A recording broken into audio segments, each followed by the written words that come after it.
Ma'am, ang aming pong taus-pusong pakikiramay. Meron ho ba kayong alam o napapabalita na ang dahilan kung bakit po nabaril po ng suspect ang inyong pong anak? Wala po akong alam po, Sir Rapi Tulfo.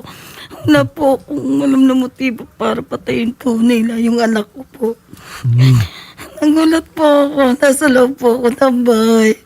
Tinawag po ako ng anak ko tsaka yung pamangkin ko. Akala ko po kung ano po yung narinig ko buto. Akala ko po ibang tao po yun.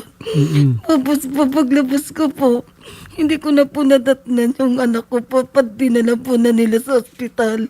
Na, yun lang po yung nakita ko sa anak ko na paglabas ko po, dinala na po nila sa tricycle tapos sinugod na po nila sa ospital. Hindi ko na po nakita yung anak ko nakaandusay sa labas po. Sa labas po ng bahay namin. Nasaan po yung anak nyo nung siya po ay nabaril? Nandun po sa labas. Okay.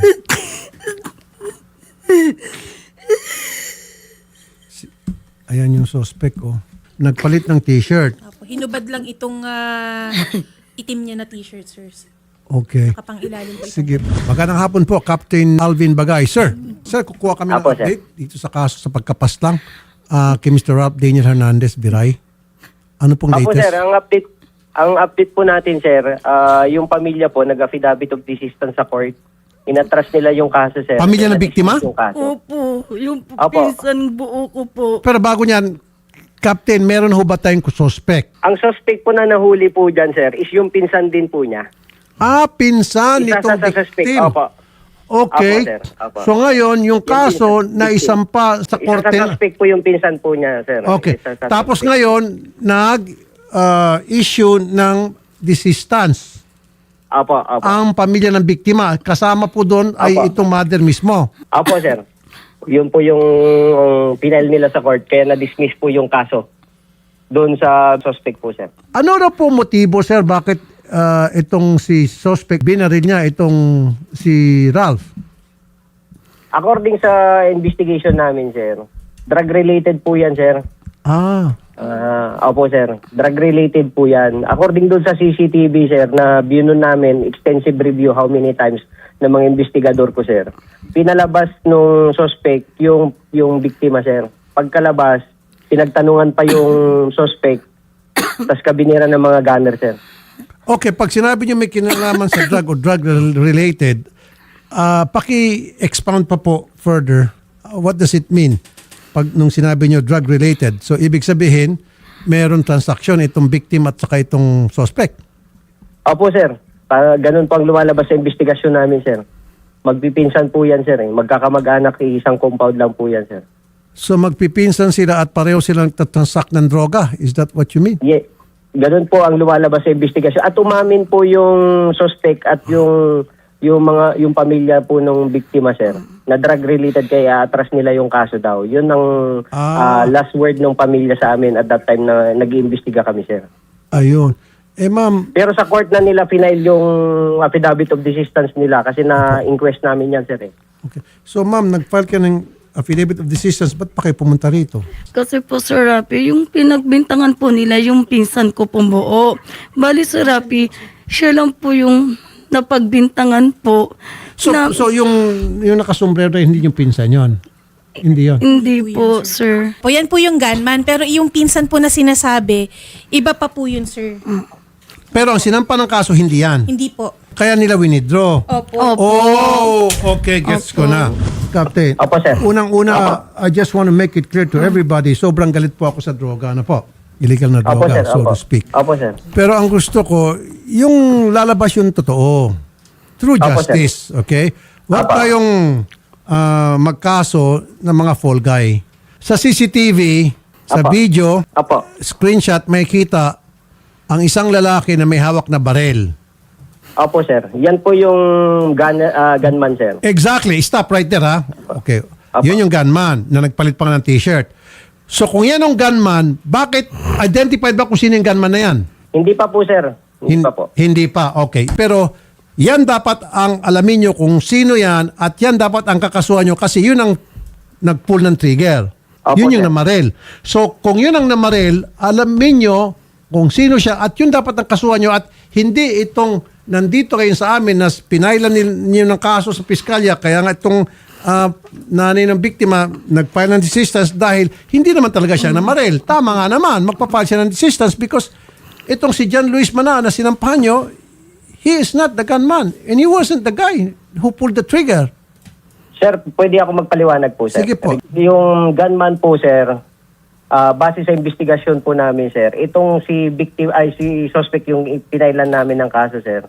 Siya yung nagtuturo doon sa mga gunner, sa gunman, sir, na yun yung tao na papatayin, sir. Base sa CCTV, sir. Na nakita namin, sir. Opo, kaya pinailan po namin ng kaso, yung pinsan niya, yung suspect. Ngayon, umamin din po yan, sir, yung pinsan niya. Pero ayaw niyang ibigay sa amin yung pangalan ng mga gunman. Alam din ng pamilya ng biktima yan, sir. Okay. Opo, sir. Alright. Wait a minute. Alright. So, itong si John Luis Manahan, kitang-kita sa video, sa inyong investigasyon din, na siya ang nagturo sa gunman kung saan matatagpuan ang victim. Opo, sir. Siya nagpalabas doon sa biktima, sir. Pinalabas niya? Muna, tapos naglakad muna siya, sir. Tapos bumalik. Nagtanong sa kanya yung mga gunman, sir. Tapos bumalik. Tapos kunwari, nagtakbo-takbuhan ulit. Tapos tumingin. Tinapik pa nga niya doon sa, ginanon pa nga niya. Suminyas pa nga yan sa CCTV, sir. Suminyas pa nga yan doon sa pinakahuli yung paalis na yung mga gunman, sir. Okay. Ayan, sir, kinausap po si John Luis. Ayun. Yes. Tapos bumalik pa siya, sir, yung gunman. Kausap niya dyan si John Luis. At saka na nga po, yung gunman, pinutokan itong biktima. Okay. Ayun. Klaro. Magandang paliwanag ni police. So, naintindihan ko na po, Mrs. Nay, Opo. kung bakit sinampan siya ng kaso itong pinsan. Kasi, base sa investigasyon at may mga footages sa CCTV at picture na kinakausap siya ng gunman at tinuturo niya sa gunman kung saan matatagpuan, tinuro niya at siya mismo ang nagpalabas. Kumbaga, ayon po sa pulis to, sinabi niya doon sa pinsan, pinalabas niya para mabaril ng gunman. Tama ba ako? Pagkaintindi, Captain, ganun ba sa inyong investigasyon, lumilitaw? Opo, sir. Base po sa aming investigasyon, ganun na ganun po, sir. Tapos ang pamilya po ng biktima, sir, during po, nung nandun sila sa office, nakausap po mismo yung nanay, sir. Sabi ko, bakit nyo i-atras yung kaso? Sabi ko, nandito na yung matibay na ebidensya. Magkakamag-anak yan, sir. Ang sabi nung nanay, sir, baka patayin daw sila. Hindi pa namin nga nakukuha yung gunman, ay yung pangalan nung gunman. Baka patayin, kaya ayaw ng ninanay Ayaw niya. na ituro si gunman kasi baka babalikan sila. Yan ang rason niya, sir, nung pamilya ng biktima, sir. Sir John, kilala niyo po yung gunman? Hindi po. Nagtanong sa inyo, pinalabas niyo. Hindi po. Kita doon sa video, sa investigasyon. Mali po yung mga sinasabi po nila po. Pero mali po yun. Sila lang po nagsasabi po nun. Dinidin lang po nila po ako. Anong reason ba't ko kayo didiinin? Anong motibo po ng PNP? Wala po nila, pinalabas ko po yung pamangkin ko po sa iskinita po namin. Hindi po nila alam. Sabay-sabay po kami naglabasan po. Hindi, pero kita doon Kita nga po sa na CCTV. kinakausap ka ng gunman. Pinausap po ako ng gunman po, pero tinanong ko lang po yung sinagot niya po sa akin. Magpapaayos po daw siya ng motor po. Pero sinabi ng mother mo na kilala niyo yung gunman, sinabi niyo sa pulis po. Wala po Wala ko po, sinabi. ma'am. Wala po kami Natatakot lang kayo. Wala po ko sinabi, sir. Sinasabi lang po nila, pinapaikot lang po nila So ganitong kami. gawin natin, Captain. Gawin niyo po ng malalim na investigasyon, tukuyin niyo kung sino po yung gunman. Opo, Meron sir. naman Opo, tayong sir. picture eh. Di ba? Sir. Ayan may maliwanag ang picture. Ano pang hinihintay natin? So kasi dinidinay po nitong pinsan ng victim. Sabi niya po yun, pero lumalabas sa mga confidential information namin, sir. Talagang drug-related talaga po sila. Drug-related. Opo, dumalabas po sa aming mga investigasyon, drug-related. May mga basis naman po kami, sir. Kaya May mga basis po kayo. Opo, sir. Kitang-kita naman sa CCTV, sir. Sabi lang niya yan. Hindi, pero Partner, bukas sa CCTV. So meron kayong mga intel report na involved sa droga itong yung magkakapamilya. suspect, sir, tapos yung biktima, sir. Okay. Sige. Oo, sir. Ganito na lang gagawin ko po, ma'am, ha? Kasi droga po. Allergic po talaga ako. I-refer natin siya sa Public Attorney's Office. Ganun lang po muna. Pero upon our guidance, sa Opo. Public Attorney's Office, Yung resources na lang po ng gobyerno. Kasi po lahat ng tulong binibigay ko rito, resources po ng RTIA. So ayoko pong gumastos sa mga isang bagay na pinakaayoko sa lahat, which is the drugs. So i-refer natin siya, bigyan natin referral letter sa Public Attorney's Office. Pero Captain, you have to identify also the identity of the trigger man. May picture na tayo. Hanggang ngayon niya ba hindi niyo identified? Yes, sir. Kaso nga lang, pinaka-lead sana namin yan, sir. Yung nahuli namin, sir. Yung na-filean namin. No, Kaso no, nga no, lang, no, Captain. Wait muna. Captain, malawak po yung inyo pong intel. For sure. Kayo dyan sa Pasay PNP. Meron po kayong mga pamamaraan. Meron po kayong mga asset. Alam ko yan sa mga underworld kasi meron kayong mga anti-drugs unit, ano? Para tukuyin kung sino yung nasa picture. Ako, kaya kong tukuyin. Bigyan mo ako ng 3 araw. I-post ko na sa Facebook account ko yan. Marami na kakanta kung sino yan. Tapos kayo, hindi nyo kaya. When was the first time na panood nyo po yung picture na yan, Captain? Doon po yung nangyari po, sir. Yung... Kaya nga, so, don't tell me, Captain, hindi mo kilala yan. Okay, sige, sabihin na natin, involved sa drug itong si John Luis Manahan. Okay. Involved sa drugs yung victim. Okay. Ang gusto ko, true justice. Yung gunman, whether involved sa droga o hindi, ma-identify at makasuhan. Kasi siya talaga nag-pull ng trigger. Opo, Bakit sir, natin opo, sir. kakasuhan, sabihin natin involved sa droga itong si John Luis, kakasuhan natin siya para mag-withdraw, para maging case close, and then pakakawalan natin gunman. For all we know, baka yung gunman, tauhan asset to ng mga Hindi po, pulis. sir. Baka itong gunman, ito po'y tinatawag na striker ng mga pulis. Ito po'y pinagkakitaan ng ilang mga pulis dyan sa Pasay. No, you're letting me think because way back, meron po akong mga kaso, hinawakan ito sa One Way sa radyo many years ago, na yung mga pulis, meron silang mga hinahawakan, kung tawag striker, ng mga assets sa droga na pinakakinabangan nila. Pinoprotektahan nila. At pagdating ng time, pag nasunog na itong asset nila, pinapatay din. Hindi po ako naniniwala na hindi niyo po kilala itong gunman. I wouldn't believe you. Baka mamaya magpapahiring pa po ako nito, sir. Magigisa ko kayo. Ayan, kitang-kita yung pagmumuka. We will do our best, sir, para ma-identify natin yung... You will do your best. You should have done your best days ago. Why just now? Kung hindi pa pala ako nagsalita. Kung hindi pa pumunta tong pamilya ng biktima, hindi kayo magsalita. Again, ulitin ko, galit po ako sa droga. Sobrang galit ko po sa droga. Pero ang gusto ko naman, tunay na tutong hustisya. And then ngayon, kung sangkot sa droga to, then hulihin nyo, kasuhan nyo to. I really hate drugs. Totoo yan. Pero ayoko naman na magkakaroon ng cover-up because yung mga pulis nakikinabang din sa droga. Yan ang pinakayoko. The fact na hindi nyo pa identify pala hanggang ngayon, yung gunman na yan, nagdududa na ako sa inyo, Captain. Continuous yung coordination natin, Continuous? sir. No, sir. Isang oras lang, sir, makita yung picture na yan, madili nyo ipakalat yan sa intelligence community nyo. Malalaman na agad yan. I won't believe you now. Kanina, natutuwa na ako sa inyo. Pero later on, sabi ko, parang pinapaikot-ikot ata ako nito ni Captain. Madaling ma-identify ang Captain. Kailan ba nangyari yung krimen, Captain? Ha? April pa po. April 20. April! 3 months na. Hanggang ngayon, hindi nyo pa na-identify yung gunman. At least man lang, sana ma-identify nyo. Okay, sige, itong si John Luis, siya yung nagturo. Okay, sabihin na natin, for the sake of argument, siya talaga nagturo. Sabihin natin talagang kakilala niya itong triggerman. Pero alamin nyo rin kung sino yung triggerman. Sige, withdraw yung kaso laban din sa nagturo. Pero how about the triggerman? Wala na kayong gagawing action doon sa triggerman? Bakit? Dahil yung triggerman ba, asset ng mga pulis? Yung triggerman ba, pinapakinabangan ng mga pulis? Kung tawagin nga sa salitang kalye, ninja cop? Protektado ng mga ninja cop? Hindi po, sir. Sir, don't wait me na sa susunod na hearing, ipatatawag ko kayong lahat dyan sa Pasay PNP at magigisa ka, pagpapawisan ka na yung butil ng pawis mo, laki ng bola ng golf. Sinasabi ko sa'yo. Asset nyo yan. Yan kitang-kita yung pagmumukha ng taong yan. Don't tell me you don't recognize it. Tapos may mga tattoo pa. Captain, I'm sorry, Captain. Mali po tong diskarte mo. I'm not saying kasabwat ka po sa droga. I'm not saying that. What I'm saying is incompetent po kayo sa pag-iimbestiga sa mga kasong may kinalaman sa droga. Maybe because your people, not you, your people or some of your people are connected sa drugs. And that's why up to now, hindi nyo pa rin po identify itong gunman. Do you agree with me na dapat imbestigahan po natin, laliman, alamin kung sino po itong gunman? Wag po, Opo, sir. wag po galing kay John Luis, kundi galing po sa inyo. Opo, sir. Fully agree po, sir, doon sa sinabi niyo po, sir. So sir, kailan niyo po maibibigay sa amin yung identity ng gunman?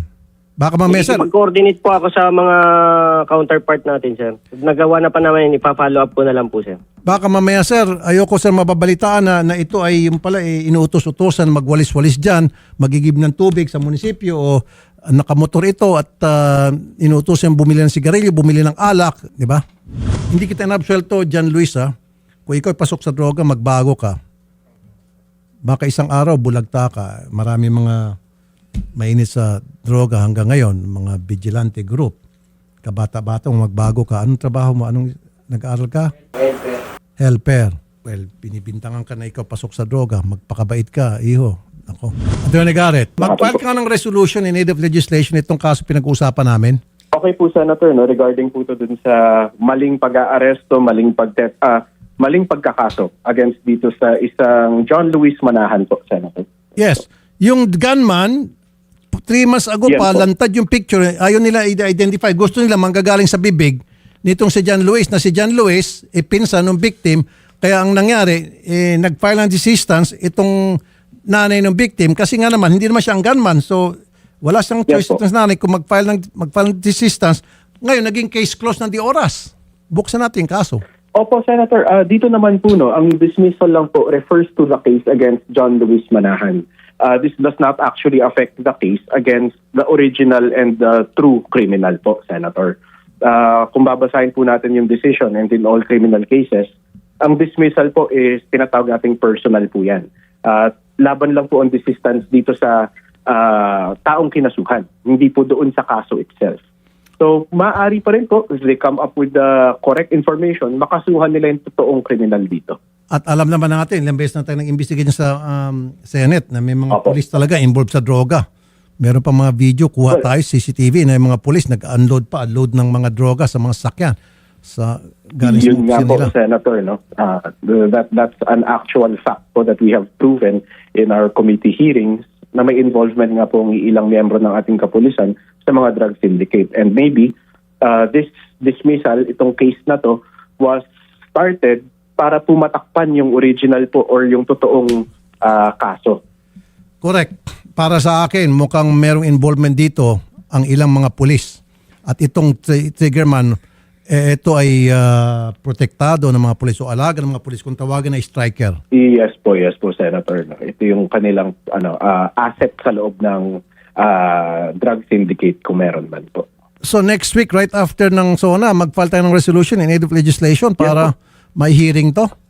Yes po, Senator. No, we will identify this case specifically, pati po yung ilang pang mga kasong katulad po nito para po ma-bring up natin sa committee. Yes, tawag natin lahat ng mga tataas na opisyal dyan sa Pasay PNP, pati yung SPD. Tawag natin. Okay po, Senator. Okay. Yes po, Senator. Narinig niyo po, magpapahiring po ako nito. Sa totoo lang sir, masama ang loob ko sa inyo sir. Hindi ako sama ng loob dahil ako po ay namimersonal sa inyo. Sama ako ng loob kasi ako po ay frustrated sa ginagawa niyong trabaho. Kulang-kulang para sa akin. That's why masama ang loob ko sa inyo. Hindi sa pagkatao niyo, kundi doing the way you do your job. Okay? Captain, you can do better.